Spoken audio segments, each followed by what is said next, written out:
Hello everyone, and we are starting today's webinar. And the webinar is on teaching STEM through collaboration and hands-on exploration. I'm really excited to interact with all the academicians right here, right? All the educators and all the other fields who have joined our webinar. And today, actually, I'm going to tell you about some practical way to explore, and there are some classroom ready ideas as well to make the STEM learning engaging, meaningful, and collaborative. Right? Let's first start with one of the activity, which is a kind of an icebreaker activity. Okay, am I freezing? Okay, there is some one person is saying that I'm freezing. Am I freezing? No. No, no. Okay, thank you. Thank you, Razi. Uh, Good evening, no volume. I guess might be possible you have just joined, so it will take a little time for you to get the audio. Right? Okay, so we are first going to start with the icebreaker activity. It's just a request. Whenever I'm giving you one of the activities on the slide, I request you either definitely you can unmute yourself one by one, right? And then share your answer, or else you all can just type it in the chat as in Google chat, right? So yes, so let's start with the icebreaker activity. Now, on the left hand side, you can see a whiteboard. There are some words written on it, right? And what you have to do exactly, you have to try reading them aloud and identify the actual word, and as quickly as you all can do. So those who are ready with the chat, please, as quickly as you all can, identify the words. They are in the mirror form. And okay, I want all four of them in one message. That will be grateful if you all can do.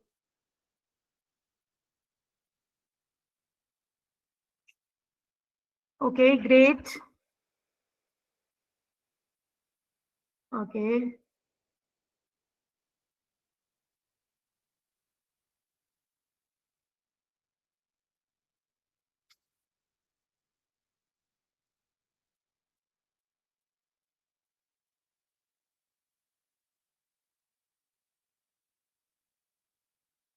Okay, I can see a lot of responses coming in, and most of them actually got it, right? Actually, this activity is all about how our brain decode patterns, a kind of a fundamental part of STEM, basically, right? Okay, I can see. Okay,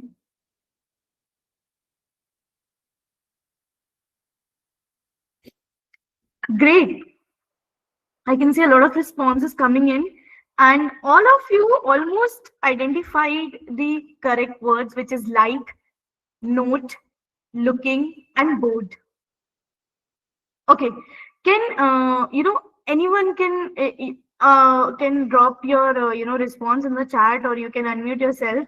What is the first difficulty you all face when you were reading mirror words? Any one of you can just unmute and share your insight in just a line or so, that what exactly you found difficult when you saw these words, and how much time will it took you to identify the correct one. Anyone?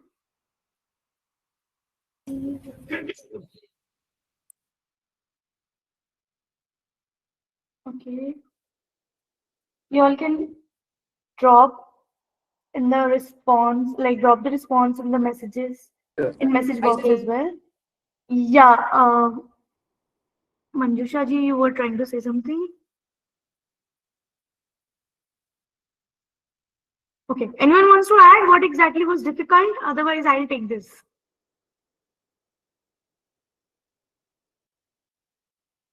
Fine. I mean, no answers as in like I'll take a no that you all didn't were not able to identify that what exactly got wrong. So basically, our mind is trained to read words in a certain way, right? Not a mirror word. correct? So sometimes when, since these are very simple words, if I would have given you very difficult or lengthier word, then it would have been difficult for you to identify. It would have took more time, right? And this shows how our brain is trained on patterns.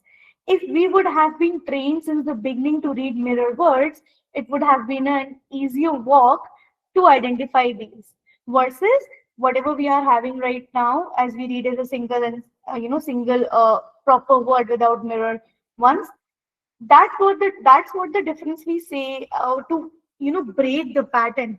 The reason why I'm saying breaking the pattern, if you all can see right now in an education system, you all can see there's a lot of traditional method which is going on without breaking the pattern, and there's a lot of STEM learning is going on without breaking the pattern, right? So that happens, like STEM goes without breaking the pattern and with breaking the pattern. It depends on how one person perceives, right? So this activity is clearly is about to show you how patterns are really important for our brain and how exactly it is a fundamental STEM learning. Okay, so yes, I have one more activity for you all, and for this I need you all to unmute yourself, because this activity says that in this, one person will start by saying the first sentence of a story. The next person will add a sentence, and this continues around the group until the story ends. For example, person one will say, once there was a little robot who loved exploring. Person two will, one day it found a secret door in the school library. Person three, the door led to a hidden lab full of magical gadgets. And so on. Can anyone start?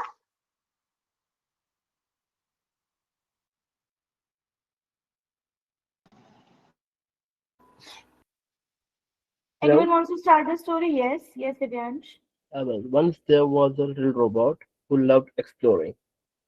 Okay, so you just said the same thing. I want you to start with a new There's a kind of a different story. thing. Any other? Yeah, yeah, different Okay, thing. okay, okay, okay.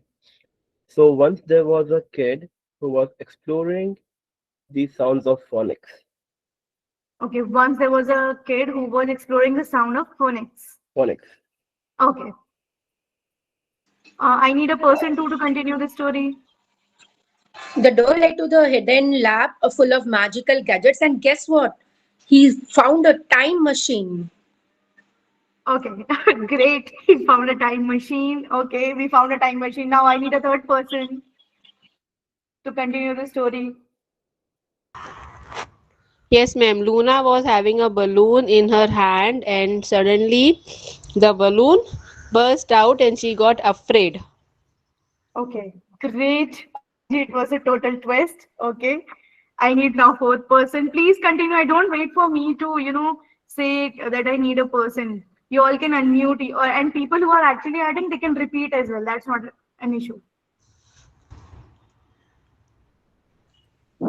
Aditi, can you again Yeah, say, Luna was having a magical key in her bag.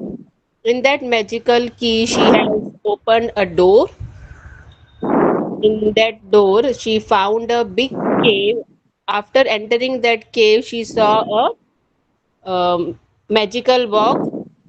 The magical box was having a lot of diamonds and rings in it. okay. Binyaji, would you like to add? Yes, ma'am. I will just continue with the that gadget part. Yeah. No, that kid, no, by mistake he just pressed a button on the gadget, and with that, after pressing that button, he just went into the time 20 years of the time ahead of the time. Okay. So he found many no amazing things. So from here we can go on what amazing things he saw. Okay. That is 20 years ahead of the time. 20 years ahead of that's a really nice catch. Okay. And that Yes, is I only we will be having full no new technology, more correct. advanced gadgets. Correct, correct. Yes, Divyansh Yeah. wants to add. Yes, Divyansh. yes.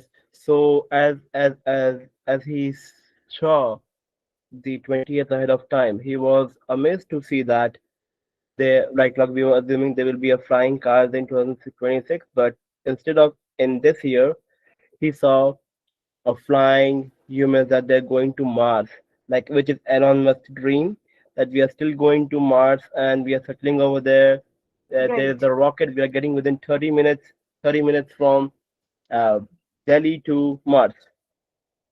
Great, Divyansh. You just added a star in Divya's mom idea. Someone wants to continue Divyansh's idea, like story?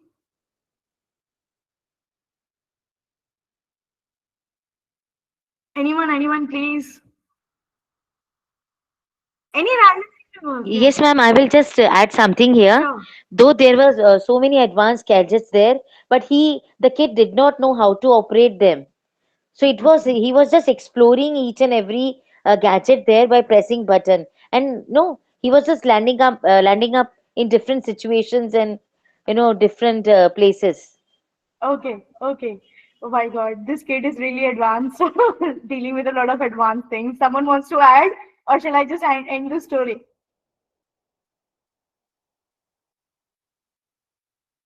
Okay, okay, okay, yeah, yeah, ma'am, please. So in the end, he was very happy because most of the people had moved to Mars and there was plenty of space on Earth for him to make a huge house and with a huge garden. Good one. Okay, I can clearly see that Mars is going to be crowded in future and Earth will be little empty. Great, great imagination. You know what? With this activity, we just now established a very good teamwork. Though you all don't know each other, might be possible it's the first time you all are interacting and hearing each other in this webinar. But see, this is how it encouraged teamwork, imagination, and listening as well. Right, I really enjoyed this of the idea of getting 20 years ahead, and getting that Elon Musk mask thing, and then again going with that he was pressing some buttons. Though I was about to end the story where where then kid realized that how STEM was really important for him to learn in school days, and then he just grew since he's like 20 years ahead. So he learned, so he came back from the time machine, and then he sincerely learned about STEM. Okay. So yes, great work. Thank you so very much for your inputs. It was really fun to get the inputs. So yeah, as I was talking about the teamwork, when we do something with teamwork, it becomes very easy to achieve that particular thing, right? So let's do one thing. Let's reflect on one first thing, which is my favorite topic, is an conventional learning method. Those who don't know about conventional learning methods, these are the methods which are there since ages in a form of a teaching. When I say, as the first point says, lecture-based teaching. Lecture-based teaching is like, it's clearly teacher centered approach. Like for example, take this webinar as an example. Okay, what if you would have been muted and I would have conducted the webinar one sidedly, right? And this would have become a lecture instead of a webinar or an interactive webinar, right? So what do you all think, which one is better, an interactive one or a one sided lecture one?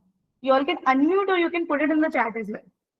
I will repeat my question again. Which kind of the webinars you like the most, or which like of the session you like the most, where you can interact, or it's one Interacted side. one, obviously. Interactive, Interactive one, Interacted yeah, one, definitely. obviously. Interactive one, yeah, so. right? So interactive, great. I am now getting the responses. Thank you so very much for responding correct. So this interactive one, actually, this gives also me a kind of a relief that you all are listening, okay? Because I don't want to conduct a one ended kind of a webinar. Okay, so now lecture-based training, as I just gave you the example, if I would have, conducted this webinar in one-sided form, then it would have been a bore for you. It would have sounded like a lecture to you all, right? But now when I see interactiveness creates more interest. The second point here says textbook-centered learning. That means heavy reliance on the textbooks. If I go down back to my memory lane when I was in the school, these STEM, these labs were not that much into picture. When I say it was not that much, because things were developing at that time. Might be possible some of the senior academicians here in the webinar right now, they might be having a lot of they might have experienced a revolutionary change in learning. They might have studied and borrowed the books from library in their college time, or they might have relied on a lot of books in doing their school projects or college projects.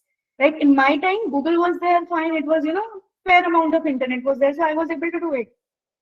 But now you all can see kids going on internet, going on chat GPT, and they are just getting the things done in like 5 to 10 minutes.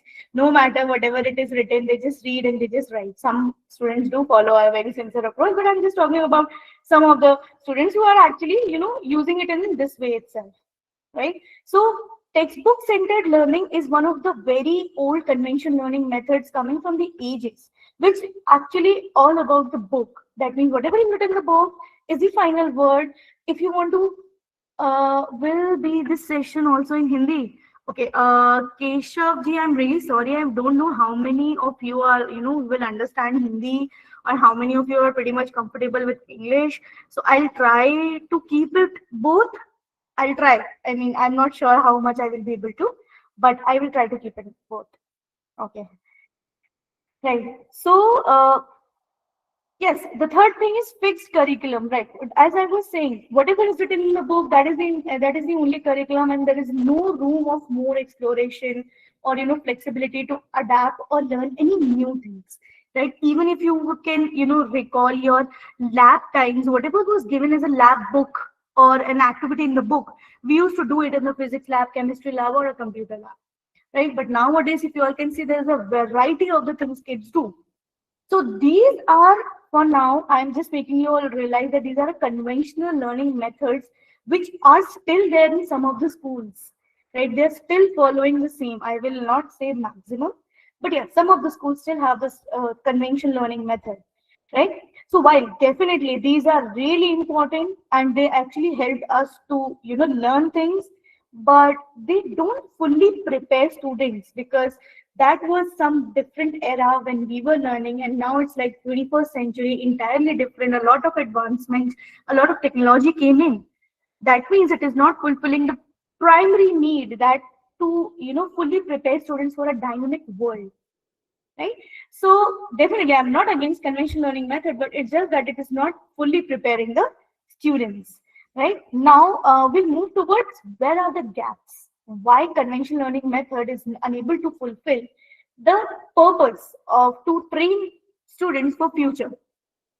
First, as the first point says, traditional education often focuses on memorization rather than understanding.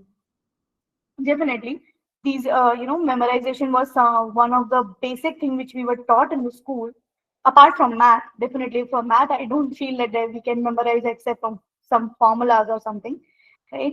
But previously, the conventional learning method, when it was there, it highly focused on memorization rather than understanding. Understanding comes with the hands-on learning. Till the time you are not doing anything related to that subject, the understanding remains partial. Right? This is the first gap. Second gap, lack of emphasis on real-world application and problem solving. As I already told you, right? Real-world problem solving. The era got changed. It was like when we were in school, the world was different. Now our kids in our school, the world is different. Now, whomsoever knows how to apply the knowledge in real world application, like real world, in solving some real things, and which can be beneficial for the world, we can see they are a kind of a good entrepreneurs. They are like famous, right? Because they took that kind of the approach of solving the real life problem with whatever they have learned, right? So it is really important that in our conventional method, the second biggest gap is there is no scope of solving any real world application or a problem with our learning, right? Now, third gap says limited opportunities for collaboration and peer learning in a lecture based environment, right? When I say limited opportunities for collaboration and peer learning, if you will go to a school who is following the conventional learning method, you will be given a designated seat, and definitely for a teacher to maintain discipline, not a lot of teamwork related things will happen. It's like once in a year when you're working in a science exhibition or in a group, then only you get the, kind of the opportunity to collaborate and peer learn. But if you will say that it's a lecture based environment in daily life, no.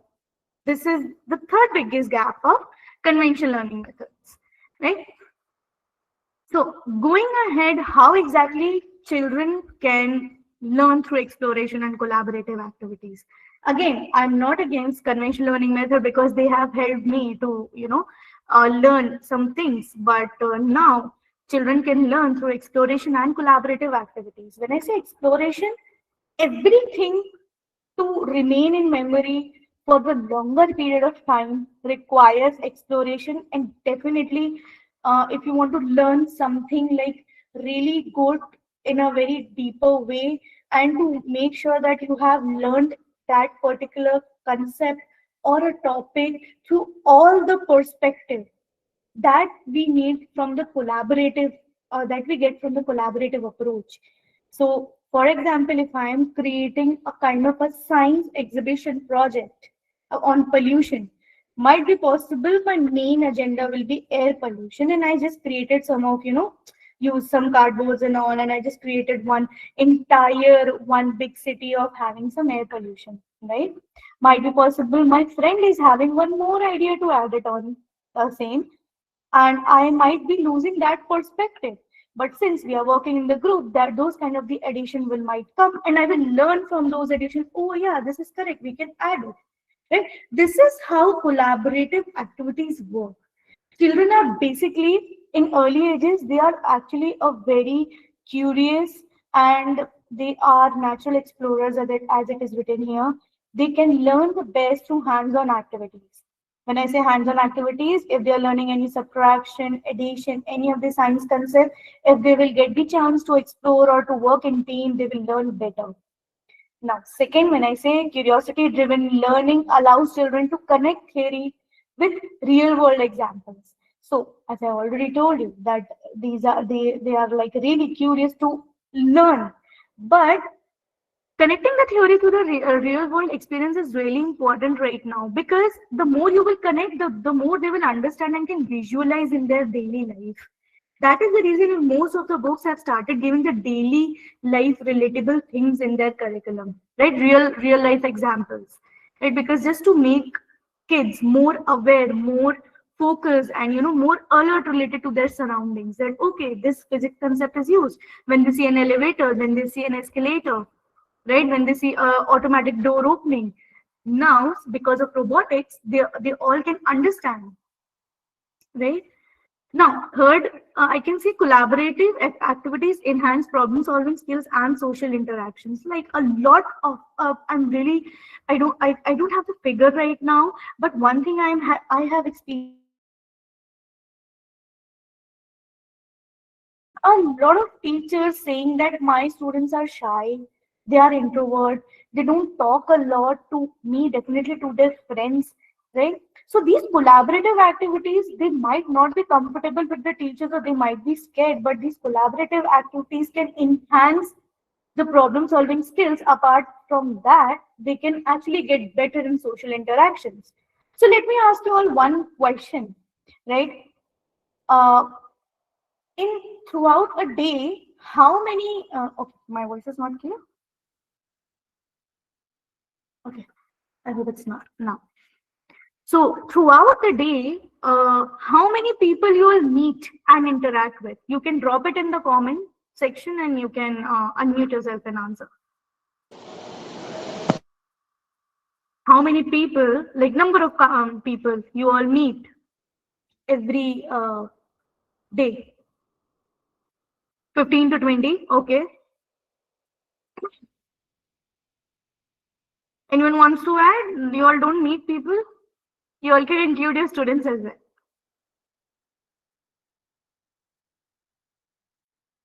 I can see only the okay. Gayatri ji says 20 to 25. Okay, Divya. Okay, Divyansh says if you will include the students, then it would be 1,000. Okay, right? Hundreds in school. Okay, 20, 30. Correct. 150 including my students. Okay. Parvati ji says 400, right? So see how many, okay, minimum 200, 150 approx. I can see, definitely, you all are academicians, you might be possible. I don't know whether I am right or not. आप में से कोई ना कोई would in like one of you might have been like a kind of an introvert or reserved student in school, but somehow because of the job requirement, you all have learned this social skill to interact people. Because I have seen a lot of teachers who are coming from a very introvert, very studious kind of an environment, and all of a sudden they, since they are very good in teaching, they have to interact with lots of kids, right? So that's where the social interactions comes in. But you all have learned for the job, right? How many of you all got the opportunity to actually explore this social interaction in the school or in the college? Like definitely college we get more exposure, but I'm just talking about school. I guess there was one I used to wait. Okay, me. Okay, thanks, Divyash. Okay, so for me it was like debate. I got the opportunity on debate. I narrated the school play, but that was also like a narration, right? There's like apart from debate and speeches, I guess, and some kind of a singing and anchoring. Apart from that, any other thing which you all have explored in your school time? Because since we all are conventional learning people, anyone wants to add? Okay, dancing. Okay, we don't talk. Okay, directing a drama. Divyansh, we don't talk in dancing. We just interact. Though, yeah, it was an appearance. Sports. Okay, yeah, correct. Sports. Directing drama. Vice cultural captain. Okay, nice.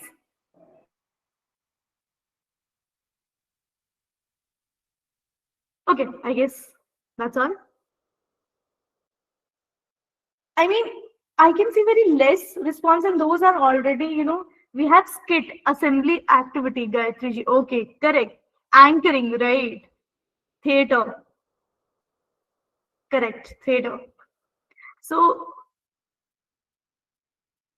correct. Just a second. So, as I say, when we got a very limited opportunities, you all are talking about some of the events which happened once in a year. But nowadays, the need of the hour is the entire agenda of me brainstorming on this particular thing of social interaction is that nowadays kids don't have any option. They have to go outside in the world. They have to socially interact, because if you are not good in social interactions, you won't be able to express your ideas in a better way.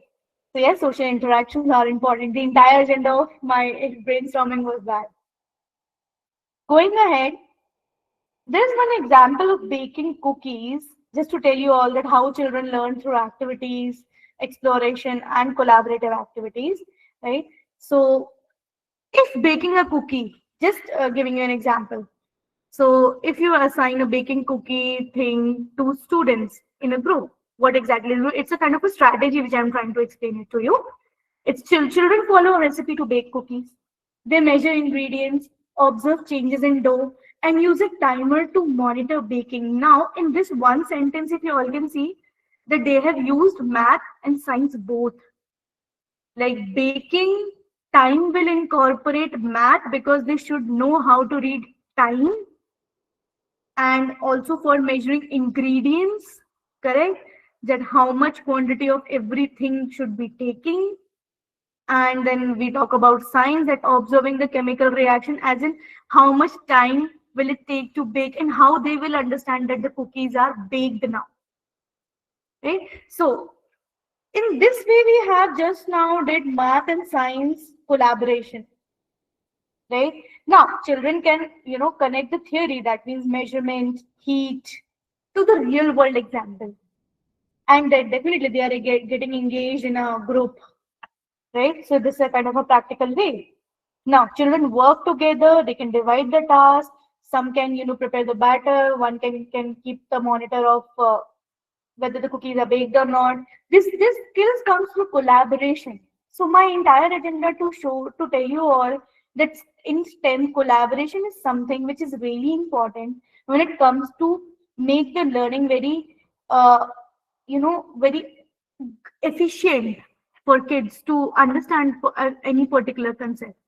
So as for now, I can see one example in front of me, which is baking cookies. Any one of you can add another example where actually kids can learn about different STEM concepts, the way I have integrated, develop the interest. Okay. Apart from baking cookies, I'm saying which other activity we can give it to the students to make them understand about STEM, pottery or clay molding. Okay. Divyansh, if you can unmute yourself and can tell me how exactly pottery or clay molding will help in STEM, if you want to. Okay, I can see planting, seed germination. Yes, Divyansh. So basically, clay molding and the pottery. So basically, from clay molding, they can make a different shapes, right? Mm-hmm. They can Mm-hmm. for the example for the prep two kids, the prep one kids, or even I'm talking about the nursery kids of in the first standard kids. So Right. we teach them the different shapes, right? Mm-hmm. We can also get them how the triangles are, how many sides they have, Mm-hmm. and of course the star to make them that it's a hexagon, octagon. Like they will help to develop their knowledge of the shapes and the skills. Correct. Yes. Correct, Divyansh. Thank you so very much for explaining your idea. You are absolutely right. It can give a lot of, a kind of an, first of all, they should know how much clay it will be needed to create one shape, right? How damp or how dry it should be, which is again a chemical reaction. And yes, definitely the shapes. I can see a lot of responses coming in because my task, I have already explained, I forgot to change the slide. um, you all, I can see class decoration, observe small plant to grow. Yes, definitely, Priyama. This is a very good science thing which we have seen for science subject to make them understand that how exactly the life cycle happens. Food festival without fire. Oh, Anuradha ji, this is something. Oh, nice. I mean, okay, without fire, they will cook. Okay, a good activity. I can non-fire cooking. Okay, I can only recall, yeah, non-fire cooking. I can just with non-fire cooking, I have just one thing is coming in my mind, which is making cold sandwich, just because it will take hardly cucumber and some curd and bread, and that's the only thing I can do with non-fire cooking. Yeah, can prepare salad, but I'm not sure that how kids will be able to relate with salads. Right.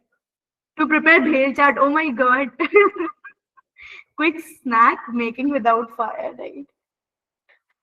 Good one. You all are coming with the solutions as well. Coconut burfi, oh my god. Do you all think that kids will be able to pull it off? Coconut burfi? Healthy foods, right? Right. So yes, definitely you all are talking about all the age groups which we have in school. Math working models which uses circuit. Yeah, this is something which definitely they can use for science exhibition. I have seen a lot of math working model which is using science as well. So yes, good. I mean, you all can come up with these kind of the strategies to make them work. So ultimately, the entire agenda of whatever the activities you all are mentioning, they require a teamwork, right? Drone making. Oh my God, that's a high level, high end thing. Drone making. Okay.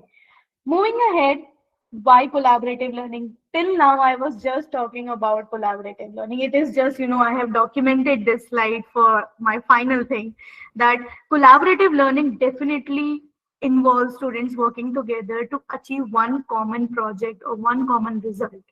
The goal is to complete a task, but it should be completed in a collaborative manner.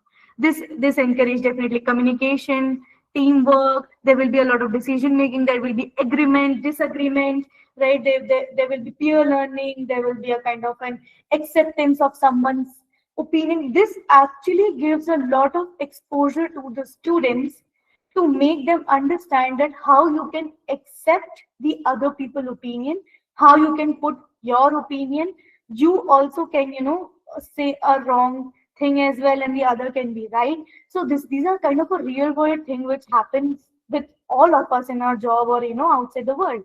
This is how we will actually encourage students and make them ready for future world, right? Unlike traditional learning where actually students just open the book, just write question and answer, mug up some things, and then again the same pattern of the question paper follows, right?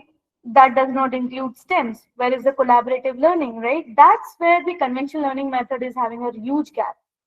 And yes, the STEM classrooms can actually change these conventional learning method, and actually it cannot change, it will enhance the conventional learning method, right? And the entire agenda is to make students prepare for all the future things, because right now when I sit here, might be possible somewhere in the world a person or a new entrepreneur coming up with a new AI idea, artificial intelligence idea, and I might see it next day, or might be possible after this webinar. I just check news and I will see a new technology advancement happening every day, right? So this level of the revolution is going on every day. So I guess students is the need of the hour to prepare the students for real world challenges, right? Okay, moving ahead, there's one video I want to play. Just a second. I just request you all to focus what exactly is being shown here.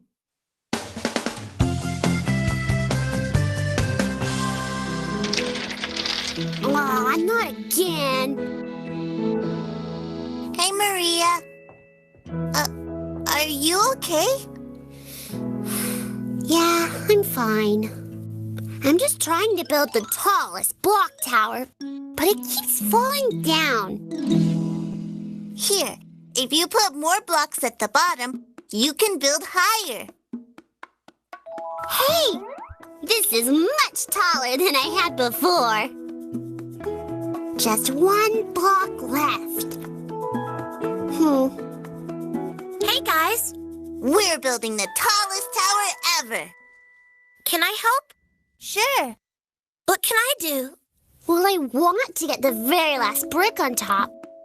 But it's too high for me. I know. I can hold the step stool for you. So you're safe. Okay.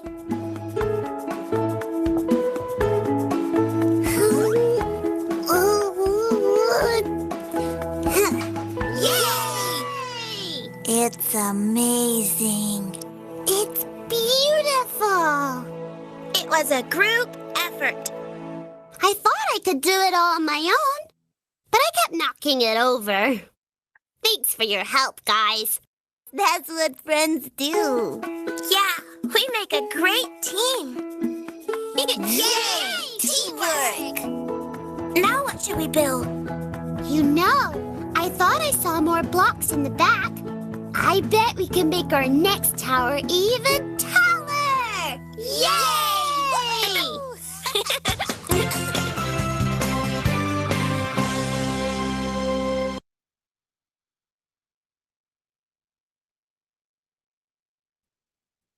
So, this was the video. I just want your insight at what exactly happened in this video. I mean, in one line or in one word. It's already written collaborative work, so please don't write collaborative work. But what exactly? Okay, teamwork. Okay, teamwork. Thank you, Imaji. Okay, peer learning. Correct. Peer learning, teamwork. Okay. Teamwork, emotional sensitivity. Oh, good one.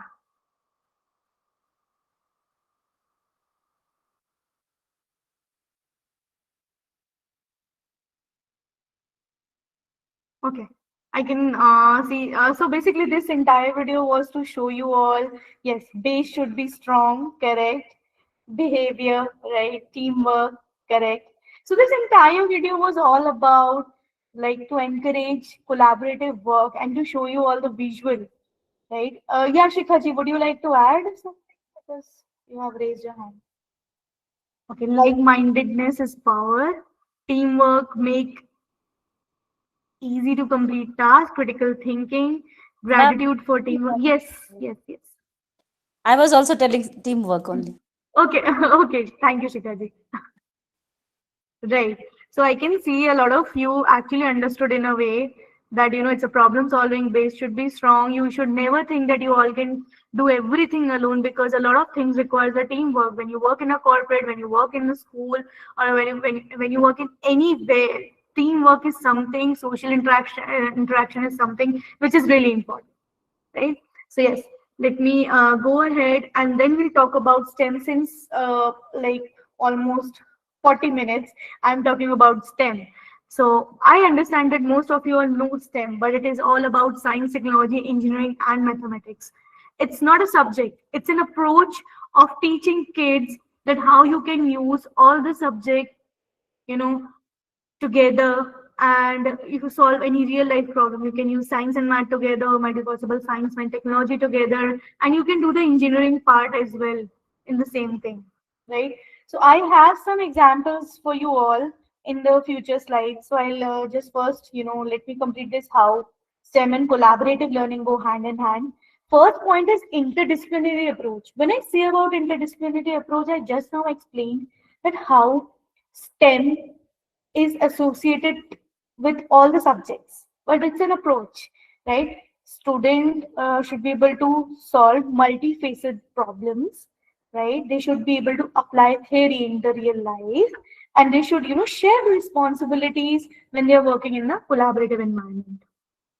Second is hands-on learning. When I say hands-on learning, everything can be, every difficult concept can be learned in a very easier way if you just give students to do some hands-on activity. For example, if a student is learning about friction, motion, movement of the wheels, and if they are working on some robotics project parallelly in their robotics class, it will be easier for them to understand that how exactly force works or how exactly motion works, right? What is a clockwise direction, what is anti-clockwise direction, how to use it, right? These are really basic things. If the kids will learn with hands-on activities, it will be easier for them to understand, and it will be retained in their memory for the longer period of time.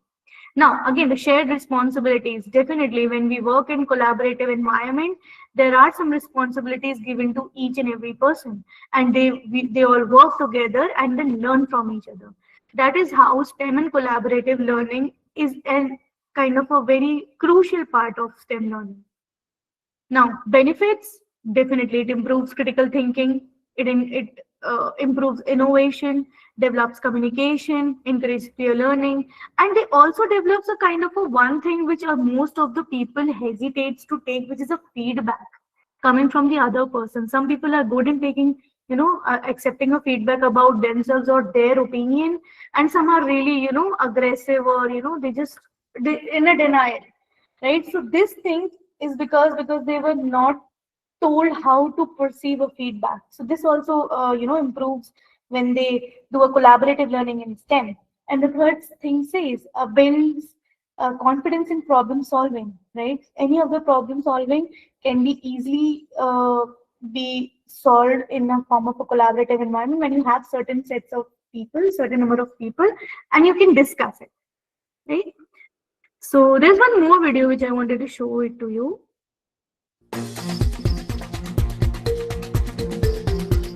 Just one thing.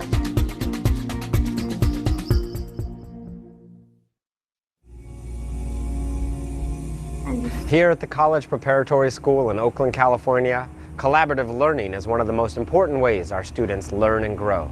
In math, we work in groups every day, asking each other questions before we ask the teacher. In English, we lead our own roundtable discussions to deepen our understanding of the books we read.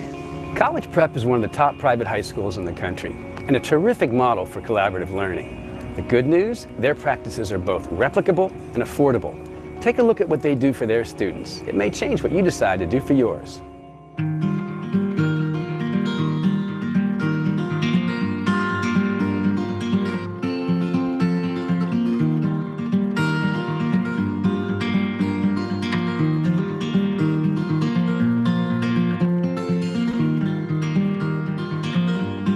Prep School is a 52-year-old school. It was founded by two women who had a strong vision of a place where academics could really thrive.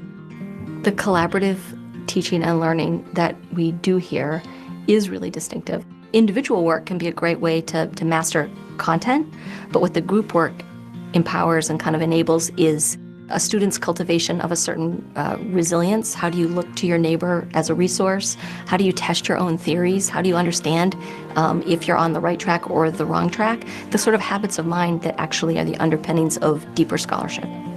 We have 45-minute classes, and the math classes meet every day. The kids come in and they go over the homework in their groups by comparing answers. I got the square root of b squared plus a squared. Yep. And then if they're having no resolution, like a problem was too hard for everybody, that's the signal that says that we need to talk about a problem or two as a class. The thing I like most about the group work is how easy it is to get help if you're stuck on a problem. I mean, you can just ask one of your group mates to help you, and everybody's really ready to lend a hand. It's these two lines, and then we do the slope formula from 0 to... So basically, I'm stopping this video in between because we have already discussed a lot of activities related to collaborative learning. But the entire agenda of showing you this collaborative learning is to tell you that some of the western side institutions and schools, and actually they are ahead of us when we say about collaborative learning, because they give a lot of group projects, a lot of real life based surveys and thesis, right? Definitely learning by doing. So just the entire agenda of showing this video was that there are actually some schools and some students learning through a collaborative learning and getting a very good results, and they are endorsing themselves as a collaborative learning, building a deeper understanding, right? So I'll proceed ahead with the same thing. The role of STEM, basically, when we talk about only STEM, definitely innovation-driven economy. Nowadays, every other person is coming up with a new idea. What exactly you are bringing to the table? Your thing should be innovative. Your thing should be unique, right? A lot of AI ideas, a lot of AI tools are there in the market, right? Some of them are already existing. The might possibly you're thinking of one idea right now. In next 4 or 5 days, you will see that same idea coming into a form of a tool, right? So definitely it's an innovation driven economy. The more innovative you are, the more innovatively you can solve a problem, the better you will get as a kind of an exposure related to technological advancement. In demand skill, definitely the future job market is all about STEM. You should be able to apply science, technology, engineering and mathematics to solve anything which exists on this earth as a kind of a problem, whether it is a solar energy, whether it is a kind of an agriculture or AI or technological advancement. Everything is an in-demand skill. We require, our students require a lot of strong STEM skills to deal with that future. Now, sustainable and global challenge, we can see a lot of climate change, clean energy, healthcare innovations. These are the need of the hour, because right now, most of the people might be possible, you all have joined from Delhi or, surroundings of Delhi. We can see a EQI, right, index, the air quality index is like very dangerous there, right? So now the people have started using air purifiers, but do you think it's a sustainable solution? Now, a person who can give a sustainable or innovative solution for these kind of the problems can actually, do a lot to the world, right? So in this way, the STEM works basically. Now, I have one activity for you all. There's one kind of a puzzle here. A gardener needs to take a rabbit. So basically, just focus on the visual right now. There's a river. There's one boat. A gardener wants to take a rabbit, a basket of carrots, and a pot of flowers across a small pond or river. Basically, right now it's river here. So now there are some limitations. The boat can carry only one item at a time with the gardener. With the gardener, only one item at a time, right? If the rabbit is left alone with the carrots, it will eat them. If the rabbit is alone with the flowers, it will nibble them too. Now you all have to help gardener get all three of the objects, including rabbit, to the other shore. So basically, consider there's a river. There are two shores. On the left side of the shore, the gardener and the objects are there, and on the right shore, he has to go. He has to transfer everything through a boat. Now, I want the answers of how exactly gardener, you all can help the gardener to take everything towards the other shore. Yep. Can I? Yes, yes, Divyansh. I hope that you're not giving the right answer. You will kill the bus. But still, okay, it's fine. No, no, it's all right. So, just want to ask, the only one object can go at one time, right? Right. With gardener, for example, if a gardener is sitting in a boat, he can take a rabbit or basket of carrot or flowers. Okay, so for the first trip, the gardener can take rabbit Okay. on the other side, right? Okay. Then come back, Mm-hmm.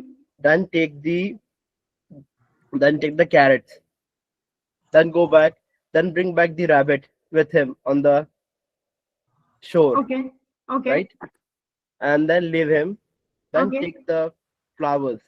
And the last trip, he can take rabbit with him. Okay.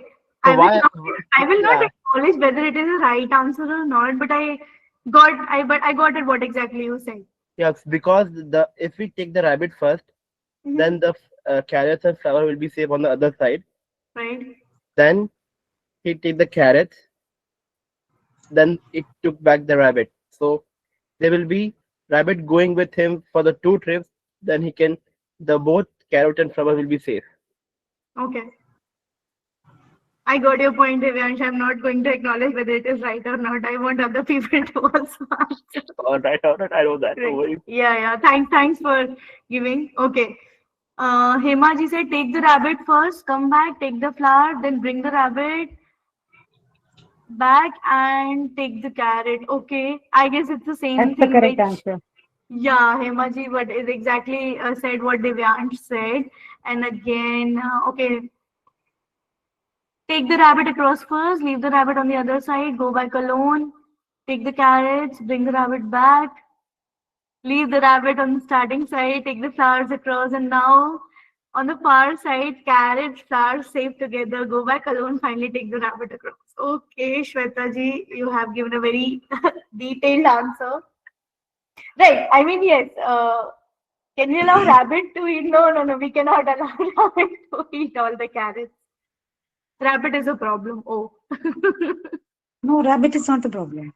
Okay. Then what is the problem, Vinaji? What do you think? Yeah, first we'll take the rabbit. That's what he said. Then the second will Exactly. be the flower only. Yeah. Then Yeah, the yeah, second will yeah. be flower because flowers the rabbit is not going to eat. Correct. I mean, so basically, I have the answer right now since most of you I have got the answer. So I'll just show you the correct one. So in the first trip, the gardener takes the rabbit across the river, right? The second trip, the gardener comes back alone. The third trip, the gardener takes the basket of carrots across. मतलब पहले वो जाएगा rabbit को लेकर वापस अकेला आ जाएगा. Then he will take the carrots and then he'll again go back.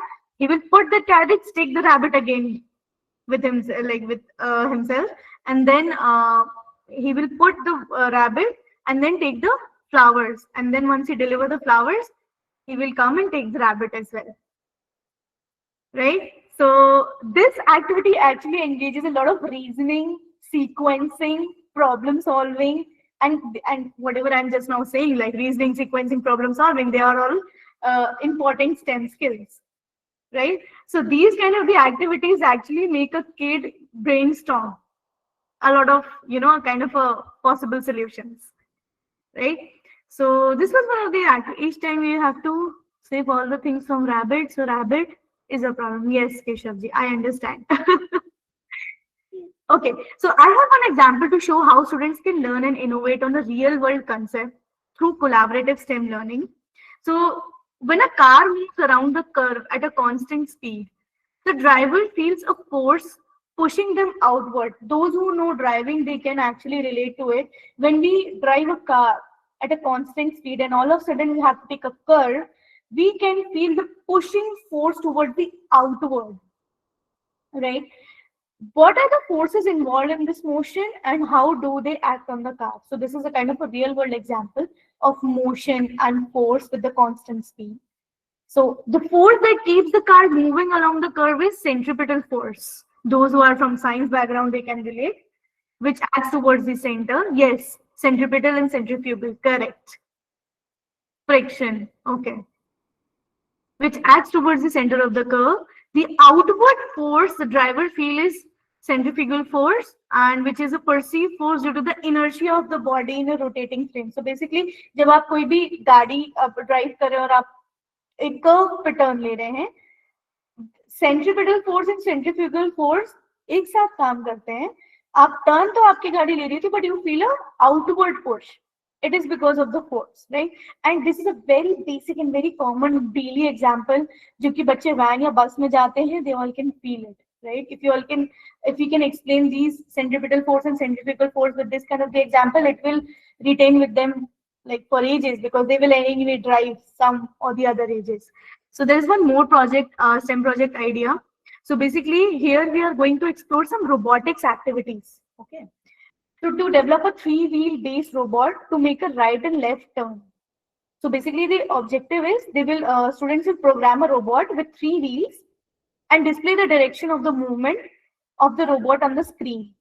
Now STEM focuses definitely it incorporates science with motion and forces, technology, microcontroller programming and sensors, engineering, robot design and motor control, and mathematics, turning angles and speed calculations. Now I have identified and right now just explained you that we are using STEM, STEM altogether. Now there will be a team formation for the kids. Definitely students will be divided into teams. They will be focusing on each different aspects. Some people will design and will make a physical robot. Some students will do the coding and collaborate, will write and test the code. And the code will be about the robot to detect and avoid obstacles, right? Problem solving it will be if in case the code fails or the physical structure of the robot fails, right? Who will be taking care of the fixes? There will be a problem solving team. The outcome is the student learn to analyze, evaluate, and improve through shared insights, right? So when I say this thing, I'm talking about this robot. So this robot will take left turn, this will take right turn, right? And what if in case the code is not working anymore, the code crashes, or the physical or the wheel just came out, right? So I told you how exactly a team formation will be done. So this is one of the example of robotics activity. Correct, learning by doing. That is something we can't avoid. That by doing we can learn a lot. There are some more STEM-based activities, right? So I'll try to show you one of the edge avoider model. The video is really short. I will play it again and again to show you all. So as this robot senses edge, it turns. Again, I will play. It is going straight, straight, straight, straight, and then as soon as the sensor sensed that there is no surface, then it turns left or right, right? 90-degree turn, correct. Now, so there are some of the activities, robot that runs using elastic energy stored in a rubber band. Again, the science, math, and technology with engineering. And there's a robot that follows a colored line here. The color, sensors, right? Motion, friction, degrees, turning, everything. There are some examples which kids also share with us. I'll play it for you all.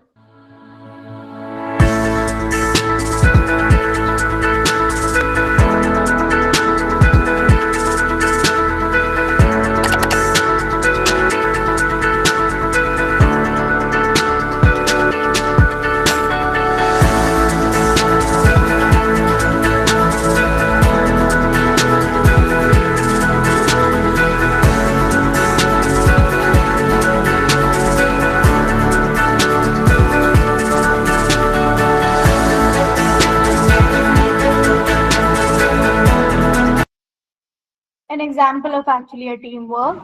And again, this is one of the example of innovation basically. Here, if you all can see, there is a board on which they have created a cardboard looking kind of a robot, right? So this is where the innovation comes in, right? It's just the thing, with kids, there's one plus point. You just have to give them the things. They will innovate on their own because they are really innovative at this, stage. So now conclusion is like collaborative STEM learning actually encourages a lot of things. First is social interaction, taking the feedback, right? Innovation, creativity, teamwork. It prepares the students for the future challenges. It creates engaging and interactive classroom environment. Definitely far better than conventional learning any day, right? STEM education prepares students for the future job market, right? So the entire agenda of you to explain here that STEM and collaborative learning is a really deadly combination. Right. Veena ji wants attendance link, please. Team, if you all have, then post it in the group. And any questions, audience from the audience, if it is coming, any questions you all have for today's webinar?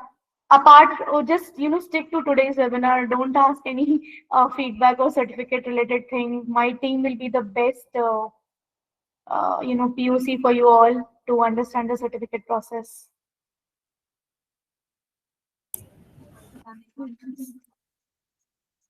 And if in case, if in case you all want to reach out to our Next Education products and our post, we are available on Facebook, LinkedIn, Twitter, and Instagram.